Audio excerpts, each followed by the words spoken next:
Terima kasih Anda masih bersama kami dalam program Smart Branding. Saya masih berbincang bersama dengan Mas Yusuf Hadi atau Mas Iwo, dan juga ada tamu ngobrol kita pagi hari ini Pak Joko Suyanto selaku Ketua Perbarindo atau Perhimpunan Bank Perkreditan Rakyat Indonesia. Mohon maaf nih Pak Joko, dari beberapa artikel yang saya terima menyatakan bahwa ternyata BPR itu dulunya tidak punya kekuatan yang sama sekali sebagaimana bank umum. Tapi ternyata bukan berarti ini kalah dalam hal merebut pasar ya. Nah, sebenarnya fenomena BPR ini kalau boleh kita lihat 3 sampai 5 tahun ke belakang itu seperti apa gambarannya? Jadi Bank Perkreditan Rakyat itu kan pertama yang ingin saya sampaikan adalah secara lokasi mereka ini kan tersebar di seluruh Indonesia. Jadi dari Aceh sampai Papua itu populasi BPR baik itu konvensional maupun syariah ada. Total berapa itu Pak? Nah, konven 1630 untuk syariahnya 166. Kantor cabangnya? Total untuk kantor seluruhan outlet pelayanan ada 6.110. Se-Indonesia berarti? Se-Indonesia.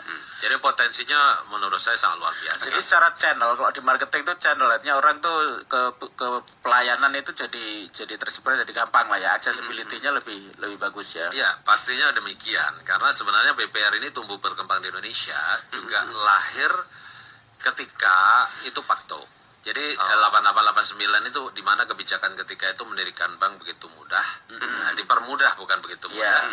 Dan kemudian BPR ini memang diizinkan ketika itu harus berdiri di ibu kota kecamatan. Sehingga saya pastikan yang 6.000 sekian ya itu rata-rata remote dia di daerah kecamatan-kecamatan.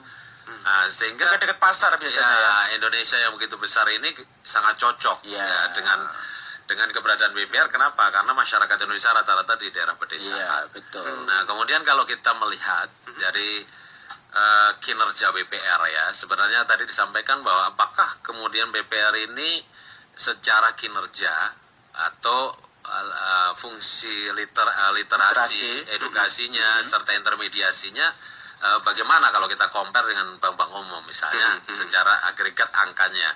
Nah, kalau kita lihat 4 tahun terakhir, kita juga sangat baik secara pertumbuhannya karena BPR itu mampu di tengah pertama kondisi makro yang berat, krisis yang berat dan krisis, dan kemudian tingkat persaingan yang begitu ketat, itu masih mampu tumbuh antara kisaran 11 sampai 15% per tahun ya, per tahun ya. Jadi teruji ya mereka ya. Ya, indikasi itu bisa disimpulkan bahwa BPR secara kinerja itu memang mereka mempunyai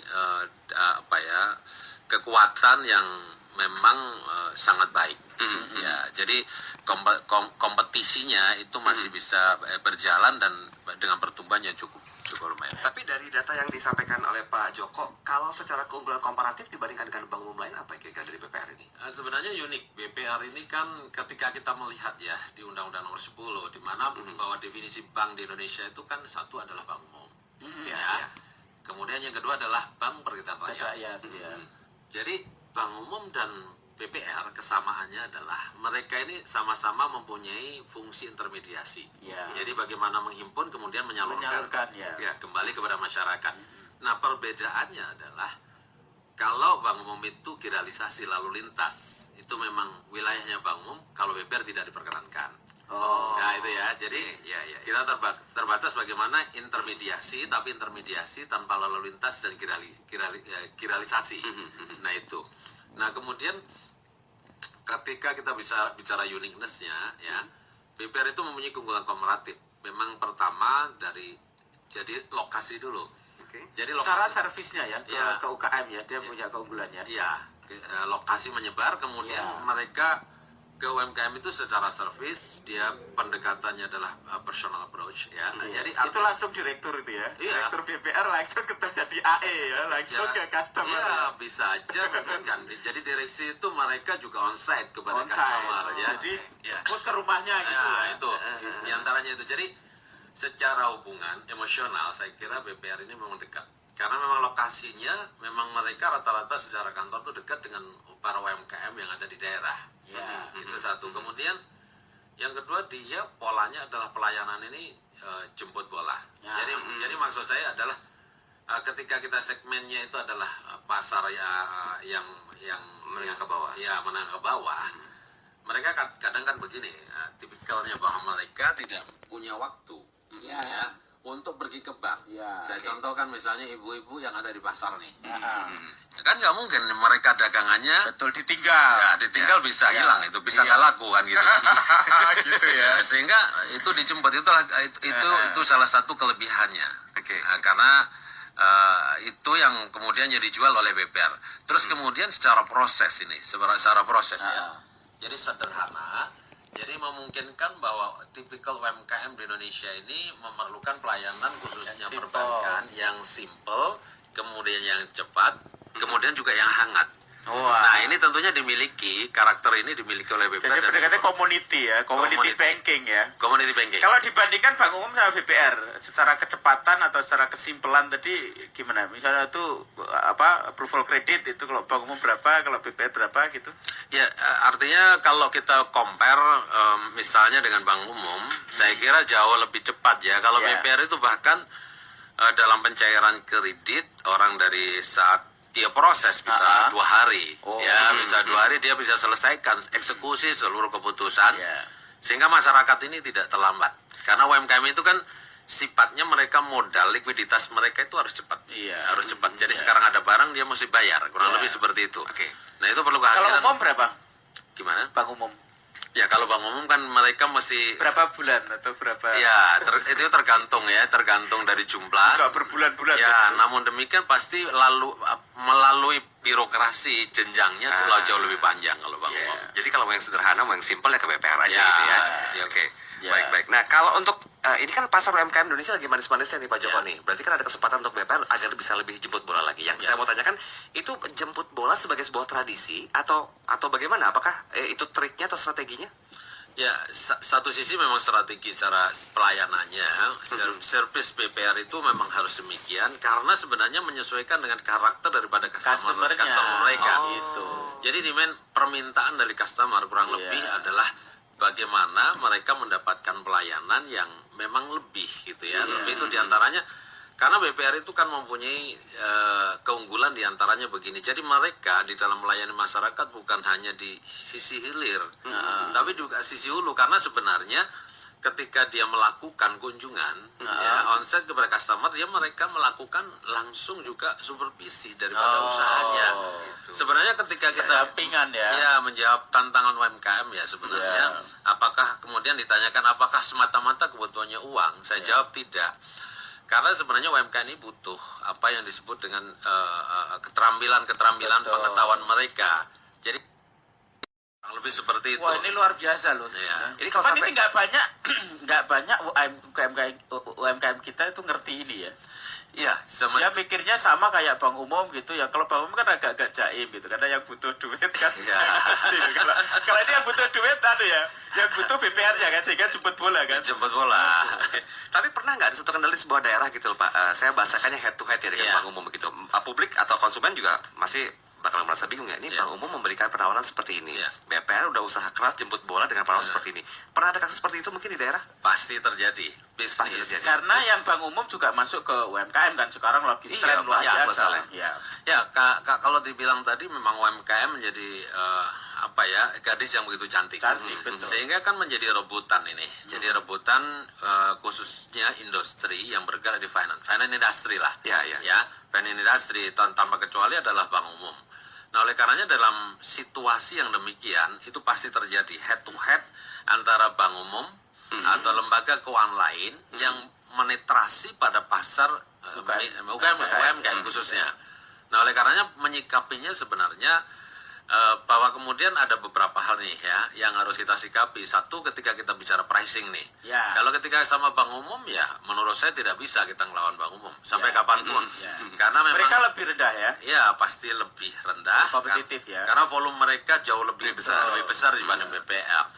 Sehingga yang kita lakukan adalah bagaimana meningkatkan Servis, ya ya. servisnya, Ya. kemudian brand competition. Artinya gini, kita kepada masyarakat tentunya menjanjikan sesuatu yang bagaimana kita mempunyai keunggulan lain gitu Ya. ya. Misalnya di servis kita, itu tadi di pelayanan yang tidak bisa dilakukan, jemput bolanya, Simple.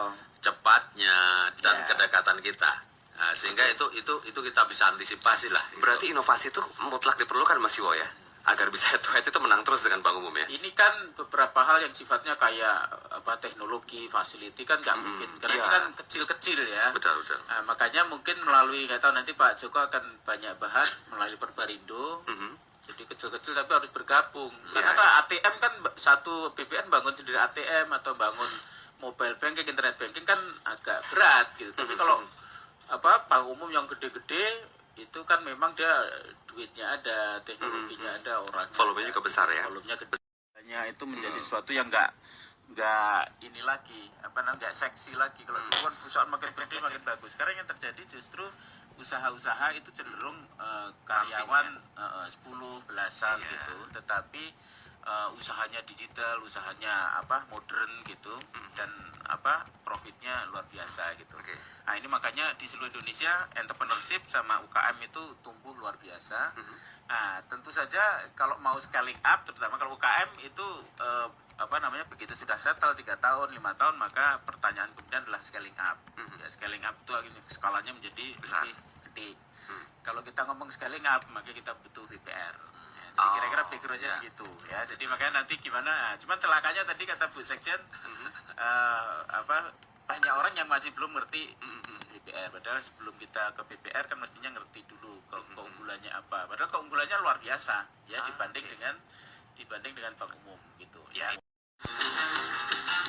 Pak Joko Suyanto selaku Ketua Perbarindo atau Perhimpunan Bank Perkreditan Rakyat Indonesia pasti punya acara jitu bagaimana agar membangun depresiasi atau mungkin juga BPR ini dilakukannya agar bisa bersaing dengan bank-bank besar lainnya sehingga BPR juga punya strategi untuk branding. Nanti kita coba singgung di sesi yang berikutnya ya.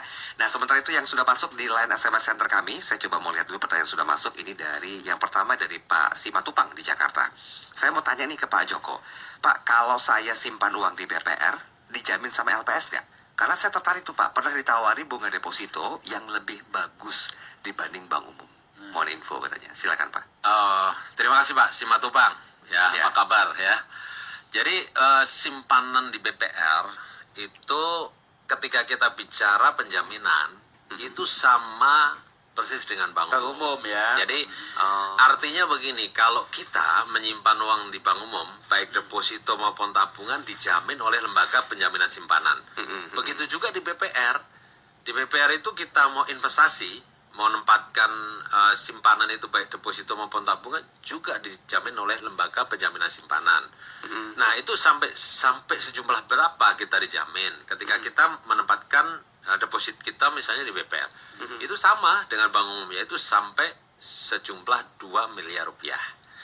Nah bahkan keunggulannya BPR ini penjaminannya lebih tinggi jika dibanding bank umum. Jadi selisih 2,5%. Jadi sekarang ini misalnya Pak Yosua menempatkan deposito ini di BPR, itu dijamin dengan bunga 8,75%. Tinggi.